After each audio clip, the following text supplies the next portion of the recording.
Hola chicos, muy buenas noches. Continuando con esta modalidad virtual, pues vamos a darle continuidad a la sesión número 3 de la asignatura de literatura y pues esta clase vamos a hablar sobre el contexto histórico de la antigua Grecia.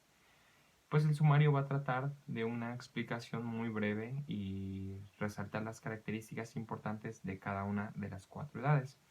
Hay que entender que el periodo de la antigua Grecia abarca del año 1100 al 31 a.C. y estas están separadas en 4 edades. Vamos a desglosarlas para entender el sumario de esta clase. Primero tenemos la Edad Oscura, que abarca del 1100 al 750 a.C. En segundo lugar, tenemos la Edad Arcaica, que abarca del 750 al 500 a.C. En tercer lugar, tenemos la Edad Clásica, que abarca del 499 al 336 a.C. Y por último, la Edad Helenística, que abarca del 336 al 31 a.C. Hay que primero entender como tal la ubicación geográfica de lo que es Grecia. Grecia se encuentra en la península Peloponesa, rodeado de pequeñas costas e islas. Grecia como tal es un terreno montañoso, rocoso, algunas partes son áridas y también pues las principales actividades es la náutica, el comercio y la agricultura. Y pues con estas primeras pequeñas sociedades que se están conformando en esta zona geográfica es como surge la Edad Oscura. Como tal, Grecia no tenía la fuerza que más y el auge en cuanto a la política, a la filosofía, a la cultura que se viene ya, que nos asombra de la Edad Clásica. Pero este es el origen de la antigua Grecia en la Edad Oscura. Pues tiene este origen o este tinte rural y como tal, pues sus principales actividades son la agricultura, la siembra del trigo y del olivo. Y pues aquí en esta edad hay una decadencia y hasta un receso cultural, ¿no? Como tal, pues solamente estaba la prioridad del comercio, aunque no se había desarrollado ya la moneda, sino que aún se implementaba la acción del trueque. Esta edad oscura me gustaría resaltar que es una etapa a donde se unifica como tal el pensamiento de la mitología griega y está muy bien plasmado en un fragmento que voy a leer más adelante, en este momento de Heródoto. Bien, abro cita: ¿de dónde procede cada uno de los dioses si siempre existieron todos ellos? ¿Y cuáles son sus formas? Eso lo ignoraba hasta antes de ayer, por así decirlo, porque yo creo que Hesiodo y Homero son 400 años más antiguos que yo, no más. Ellos son los que hicieron, para los griegos, la genealogía de los dioses, lo que dieron, los que dieron a los dioses sus epítetos, o sea, sus características. Les distribuyeron honores y competencias y determinaron sus formas. Esto nos lo dice Heródoto en Historias 2, 53, y como tal, pues resalta la unificación del pensamiento mitológico de los griegos que va a permear en en las cuatro edades de la antigua Grecia. Y también me gustaría, a partir de esta unificación de la cosmología griega, pues también retomar una cita de Anaximandro. Nos dice de la siguiente forma, abro cita: las cosas tienen que sufrir la pena y sufrir la expiación, que se debe recíprocamente por la injusticia, según los decretos del tiempo. Quiere decir que los griegos como tal empezaron a asimilar el cosmos no como una causalidad, causa y efecto, o un fenómeno que tuviese una explicación, diríamos en estos tiempos, científica, ¿no?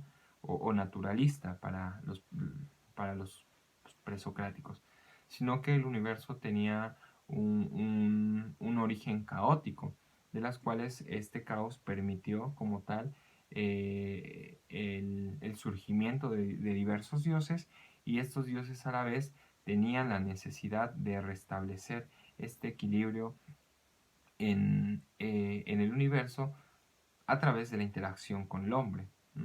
Es por eso que vamos a encontrar en la mitología griega, sobre todo, estas similitudes y estas cualidades o adjetivos muy humanas por parte de los dioses griegos.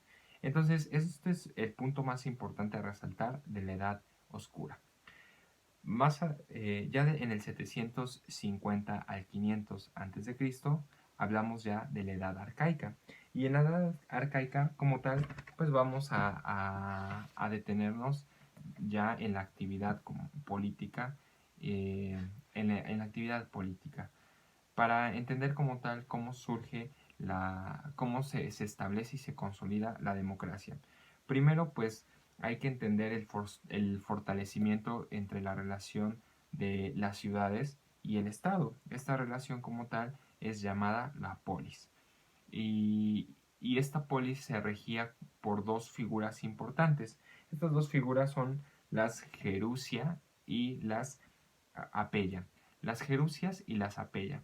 Las Gerusias era un conjunto de 28 ancianos sabios que también estaba en este grupo se integraban dos reyes, los cuales tenían mm, esta intención legislativa, ¿no? Velar por entender las necesidades de la ciudad para poder entonces proponer ciertas modificaciones y acciones dentro de la ciudad. Sin embargo, antes de que estas decisiones o estas propuestas se encarnaran, tenían que sucumbir a la apella, que era como tal esta asamblea popular, ¿no? Esta figura del pueblo, a donde el pueblo optaba por o determinaba si realmente esta legislación iba a ser en favor del pueblo. Entonces aquí como tal ya vemos la consolidación de lo que es la democracia. Esto se debe también pues a que se derrota al último gran tirano ya en Atenas, y pues a partir de esto la edad arcaica da auge a la democracia, pero también esta democracia que quiere abarcar a tantísimas ciudades de esta península, pues también lleva a una fragmentación política, dado que habían ciudades que no estaban de acuerdo como tal en la forma, en la manera en la que se quería imponer una hegemonía, ¿no? Un ejemplo muy claro son las ciudades más importantes de la Grecia, que es Atenas, con una formación totalmente cultural, y por otro lado Esparta, con una formación netamente militarizada. Eh, a partir de aquí vamos al 499 al 336 a.C., a la Edad Clásica. Bien, la Edad Clásica como tal, en la historia y en la historia bélica, vamos a entender las guerras médicas.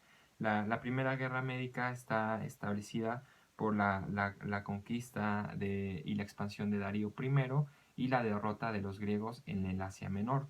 Y más adelante con Jerjes, que comanda una expedición a Grecia, y más adelante el saqueo de la propia Atenas.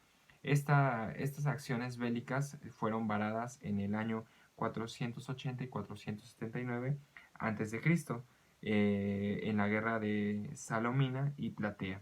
Aquí es derrotada y como tal ya el imperio persa, y se restaura la hegemonía griega. Esto sucede en en la Edad Clásica, y vamos a entender ahora ya la figura de Pericles. Pericles como tal, se entiende como el poseedor o el que está rodeado de gloria, ¿no? ¿Y cuál es el papel importante de Pericles?